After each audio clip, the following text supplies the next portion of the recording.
The year is 467 BC in the region of Thessaly during the classical Greek period.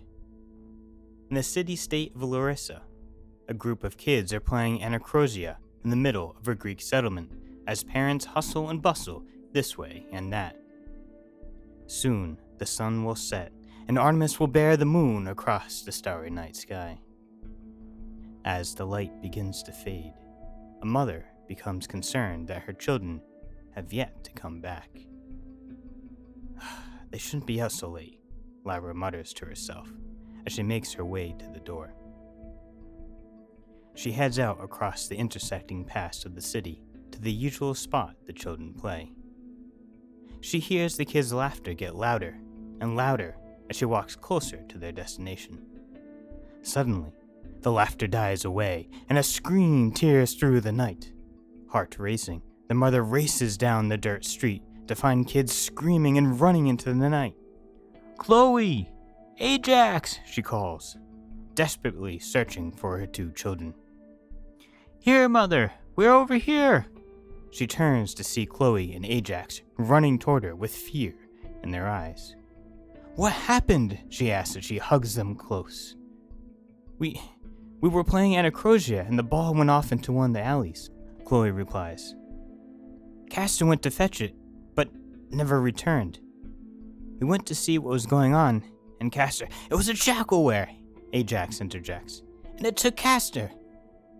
The cold grip of fear spread throughout her body as she scanned the now empty road. "I'm so glad you're both safe," she says, cupping the side of her children's faces. "Come quickly, we need to get to safety."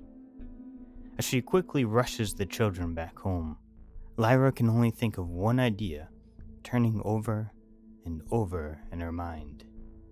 If jackalwares are taking children, that can only mean one thing. Lamia, the cruel queen of Libya, has set her sights on Larissa.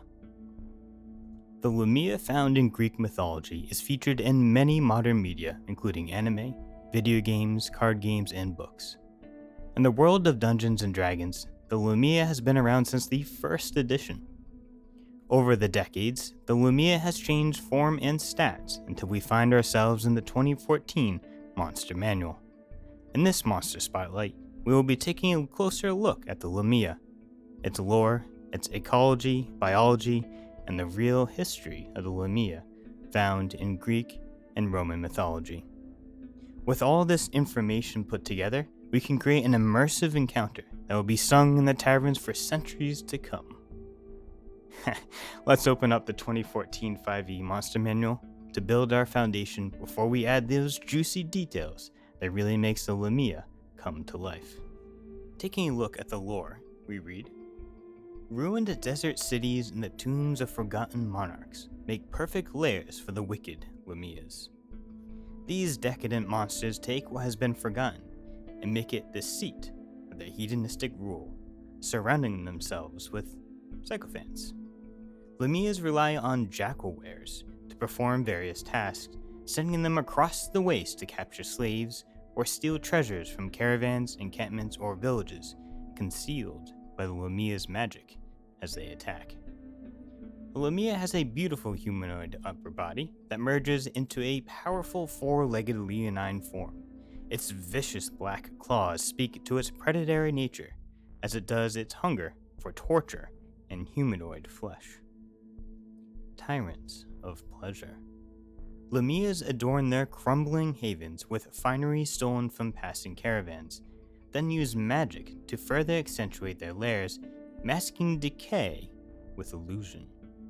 A lair's breathtaking gardens, finely decorated apartments, and numerous slaves seem at odds with its remoteness and state of ruin.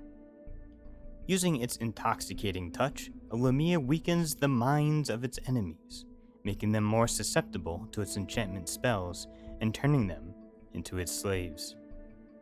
Those it beguiles with Gia's spells are pitted against each other in elaborate contests for the Lamia's amusement. Vain predators. Always anxious to gain more wealth and slaves, Lamia uses a pool of water or a mirror in conjunction with a scrying spell to view its domain. Lamia uses this power to watch over trade routes and nearby settlements, or to seek out objects and creatures it fancies. Lamias are particularly fond of seeking out adventurers with pure hearts, to seduce and corrupt to evil, savoring the destruction of their virtue. They use their magic to lure potential victims to their lairs, relying on illusion and their thralls to capture hapless foes. Lamias prize beauty and strength above all else, however. Any prisoner that falls short of their esteem becomes the main course in a horrible feast, or is set free to die while wandering the wastes. As long as they have slaves to face their enemies, Lamias fight from the fringes, beguiling foes with magic if they can. A Lamia pressed into melee never stays there for long, shredding flesh with claw and dagger before springing away to safety. Minions of Grazit. The demon lord Grazit creates Lamias from his mortal servants, granting them immortality in return for monstrous power and an oath of fealty.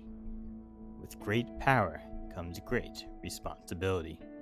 Grazit sometimes tasks Lamias with guarding locations important to him, but Lamias and his servants remain free to spread their evil as they see fit.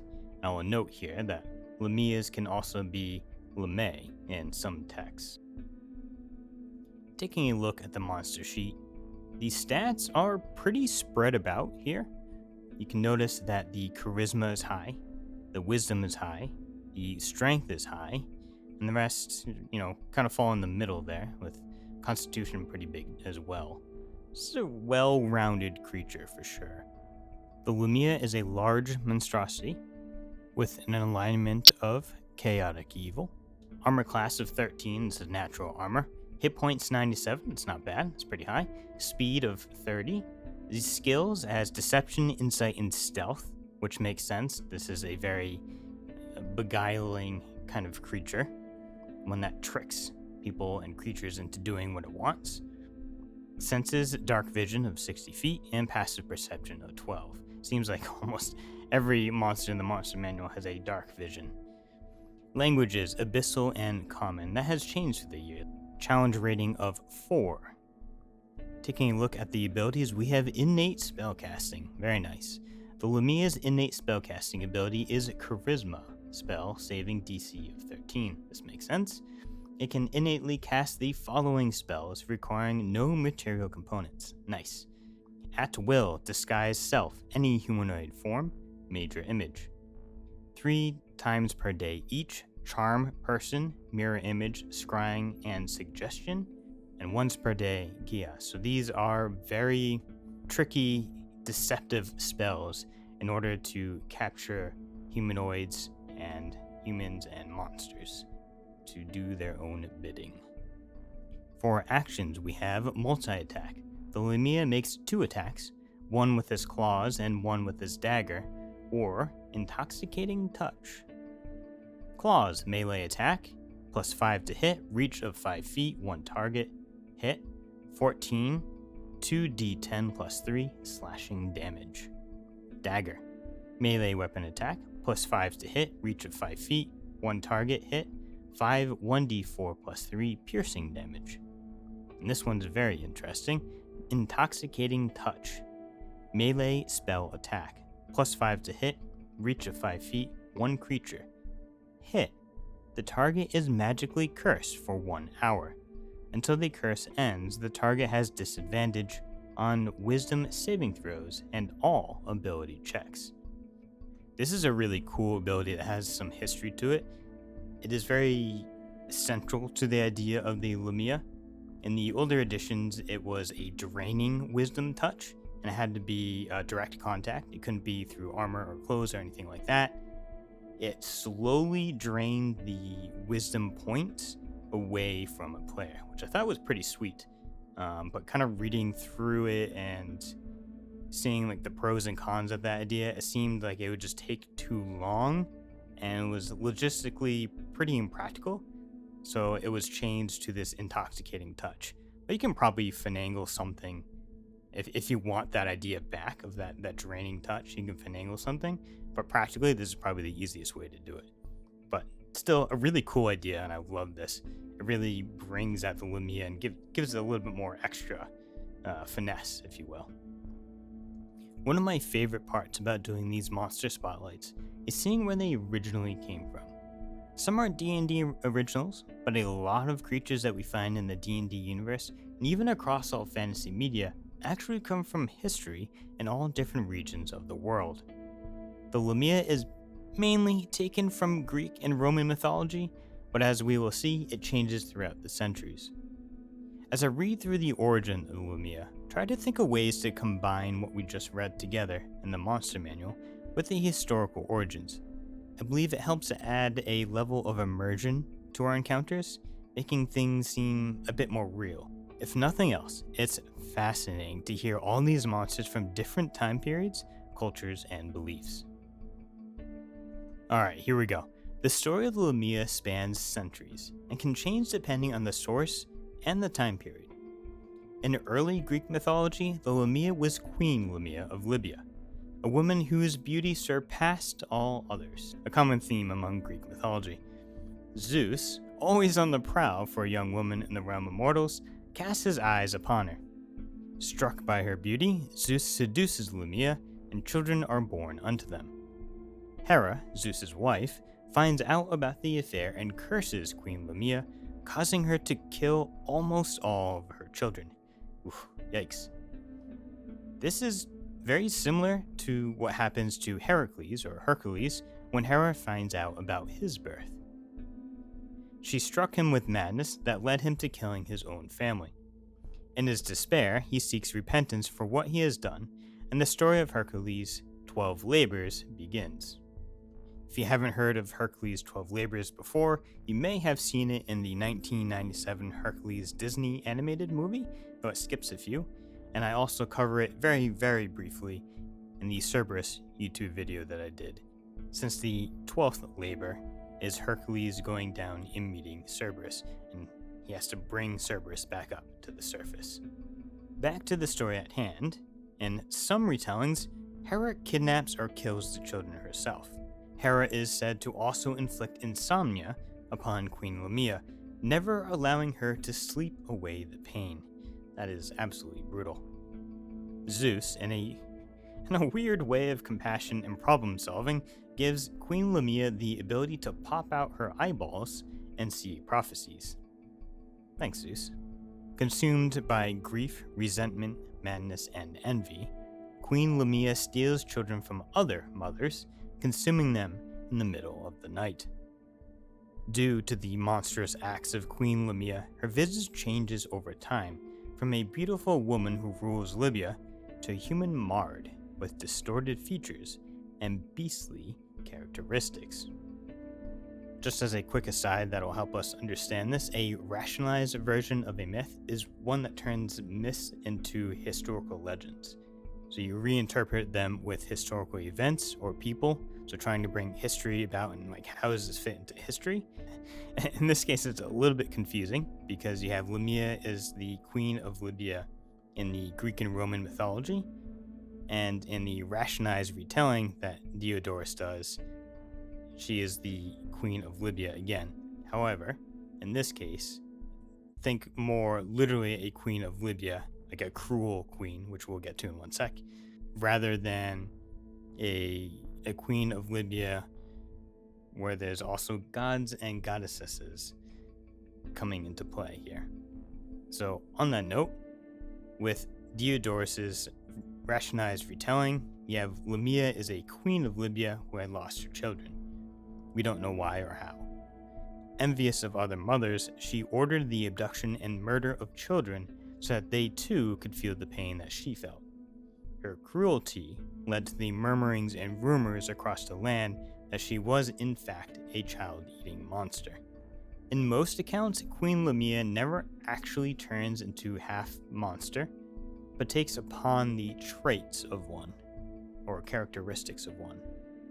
Other accounts, however, like the Odyssey by Homer, calls her the mother of Scylla, which makes things rather confusing once again, because Scylla is said to be the daughter of either Echidna in Typhon or Phorcys in Ceto. The connections between the two would be that Echidna is a serpent from the waist down, and Phorcys and Ceto produce the Gorgons, as well as Scylla and the Graii. This confusion amongst other sources give rise to Queen Lamia becoming a half-serpent, half-human monster throughout the different retellings, which is why most pictures you see of the Lamia are half-serpent and half-woman. This begs the question, though, why then does D&D picture the Lamia as a half-lion? Well, as mentioned before, the idea of the Lamia changes throughout the centuries. In the days of classical Greece, 5th to 4th centuries BC, Aristotle says that the Lamia was the national boogeyman, a human creature that scared children into obeying parents. There's a lot of cool ones out there, and the next one is going to be on the bugbear, which is another boogeyman. Sorry, just a quick aside.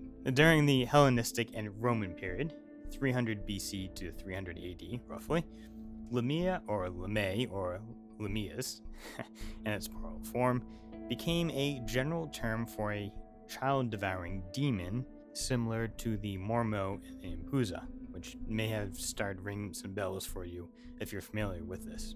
In late antiquity, 400 to 600 AD, Lame are like succubus, seducing and preying upon young men through the disguise of a beautiful young woman.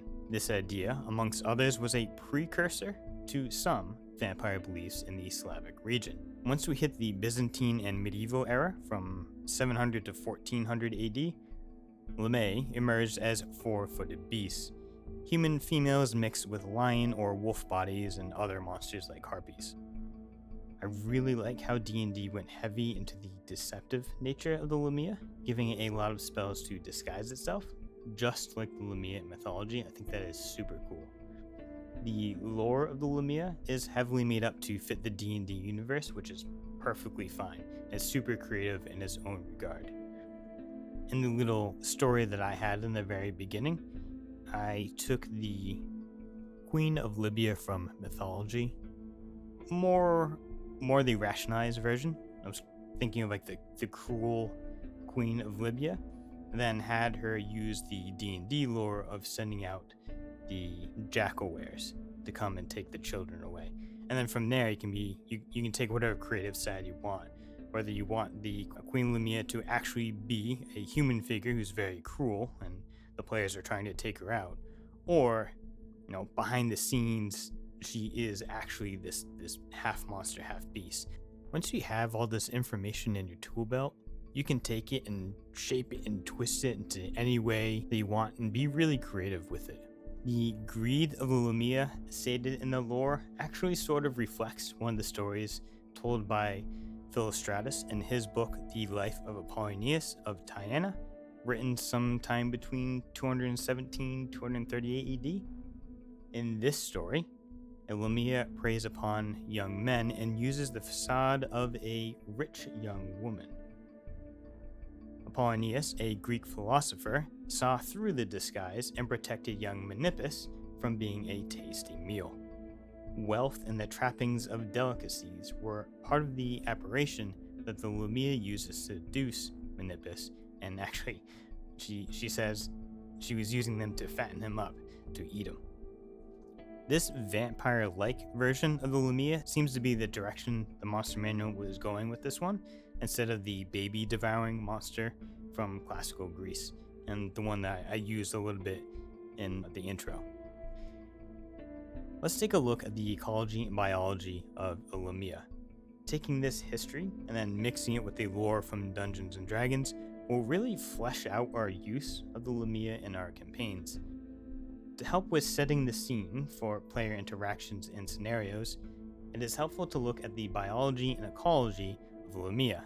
You can do this with any creature. Where does it live? How does it live?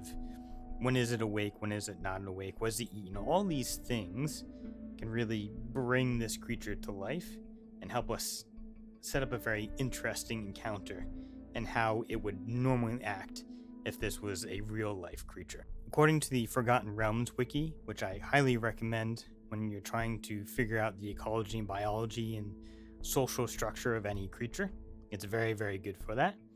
We see that Lamia, or Lamias, or however you want to say it, are roughly 6 feet tall, or 1.8 meters, and 8 feet long, or 2.4 meters. They weigh 650 to 700 pounds, or 290 and 320 kilograms. No one truly knows how long Lamia live for. If you're taking the historical route, the rationalized historical route rather, you can just do however long a human would be. To those in their service, however, it definitely seems like a very long time. Lamia live in a matriarchal society, believing males were only good for breeding and slave labor. In older revisions, Lamia were hermaphrodites, possessing both male and female reproductive organs, which is actually a callback to some historical sources written during the Byzantine and medieval time periods. Lamia nobles are more rare and are noticeable by the serpent bottom half. So there we go. Now we're getting the serpent bottom half. These nobles love to infiltrate human societies as foreigners, children, or confused peasants, as it's harder to spot any imperfections in their disguise. Speaking of breeding, Lamia have an interesting offspring gene pool. This is actually a really cool idea. I like how they did this. The offspring of a human and noble Lamia is a noble Lamia.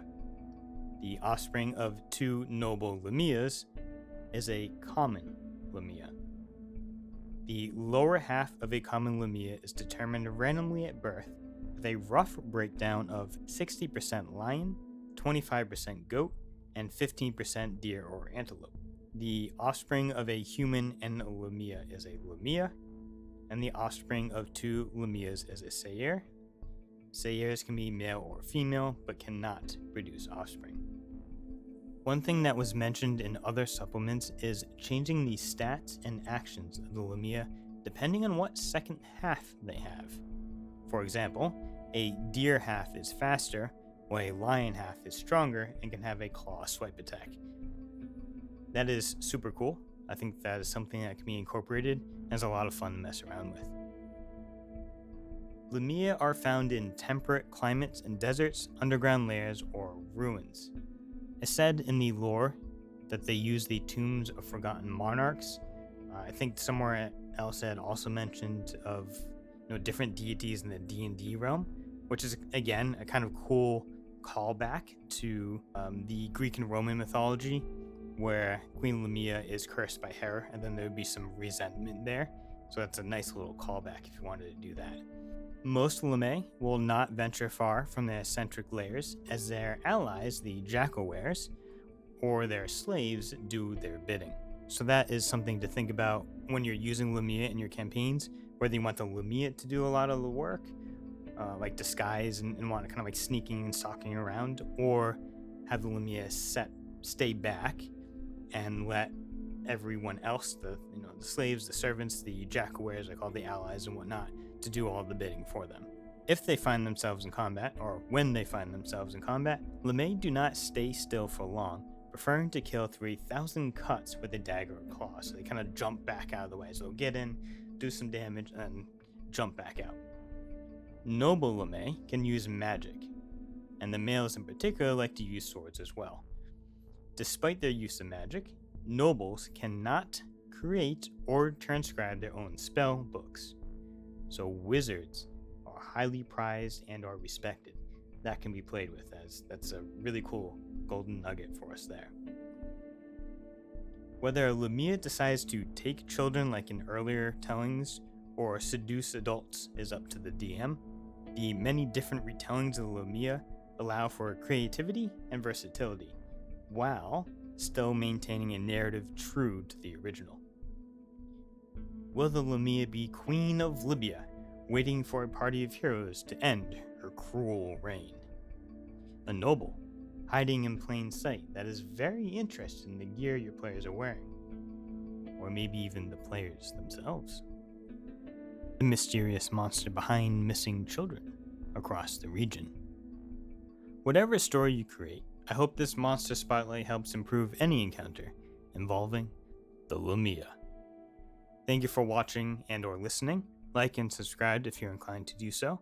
I greatly appreciate it, and I'll see you all in the next one.